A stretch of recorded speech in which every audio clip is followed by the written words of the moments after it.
It's Thursday evening just before I leave the shop. And the big news this week is the alder, or the better proper name is the zebra caddis, which is a big, about size 10 or 12 caddis with long antennas and zebra-like marked wings that are sort of like a dark brown to black over like a lighter brown to tan background. Very distinctive looking. A lot of trout streams don't get them. Only rivers that run warm in the summer, like the Housatonic, get them. It's one of the hatches we're particularly famous for, that and the whitefly. The other river I think of with the alder, the zebra caddis, is in Maine. The Androscoggin's also famous for it. So that, we started seeing a few last weekend. I'd say it's a legitimate hatch now. And unlike other bugs, it's actually active in the middle of the day. Just like most caddis that hatch this time of year, the pupa hatch in the mornings, but the adults are on and off the water all day. Caddis can live for weeks. And in particular, this caddis has a tendency to hang out along the edges of faster water. Pocket water is ideal, heads of pools, riffles, anywhere you have some potential holding water. And it doesn't have to be super deep. With a little bit of current near a bank, and even better so if it has bushes on the bank. That is actually where it gets its nickname, the alder, because it'll hang out in the alder bushes, which is actually a bad name for it because there is an English bug called an alder fly that is a totally different insect. This is a true caddis.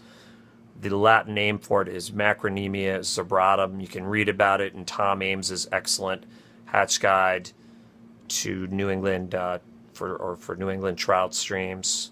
Pretty interesting stuff. So stocked up, just got a bunch of alder type patterns and just threw those flies in the bin. Got some other flies in too from Umpka this week. So we are stocked. Looking forward to a good weekend. It's supposed to be low to mid 70s, and we actually may see the sun. And like I said, the alder, or the zebra caddis, unlike other bugs this time of year, can be active right in the middle of a bright sunny day. Most of the other bugs are hatching in the evening. You know, the Isonychia, we're still seeing a few March browns, lots of cahills, sulfurs, assorted caddis in tan to brown, olive to green, and small black ones. Big golden stoneflies. You got some big bugs on the water, so you can actually at moments blind fish with a dry. The alder, or the zebra, is one that's very good for blind fishing. And some of these bigger bugs, like these big golden stones, you can use like a size 6 or 8 stimulator and blind fish with that. The ISOs this time of year average at least a size 10, sometimes bigger. We're still seeing plenty of those. So there's a lot of cool stuff going on. The flow has been bouncing between 7 and 800. So it's doing some weird bobbles on the graph. We really haven't had any rain of any consequence whatsoever so far this week. There is a chance of us getting a little rain tomorrow. They're talking like a quarter to a half and maybe some dribbles before and after that. Looks nice for the weekend. If the forecast is accurate, that really shouldn't have much of any effect on the flow. We could use little shots of rain each week. I know south of us got some pretty heavy rain earlier this week, and we saw basically none of it. We got a couple little dribbles, and that was it.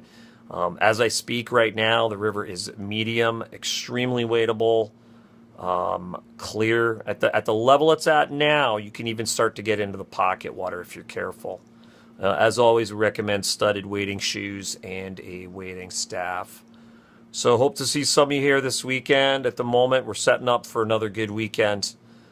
And let's hope the weather stays nice for the next few weeks. We may be fishing trout into July this year on the Housay. So that would be very cool after the long, cold winter we have. Hope to see some of you guys here this weekend. This is Torrey for Housatonic River Outfitters.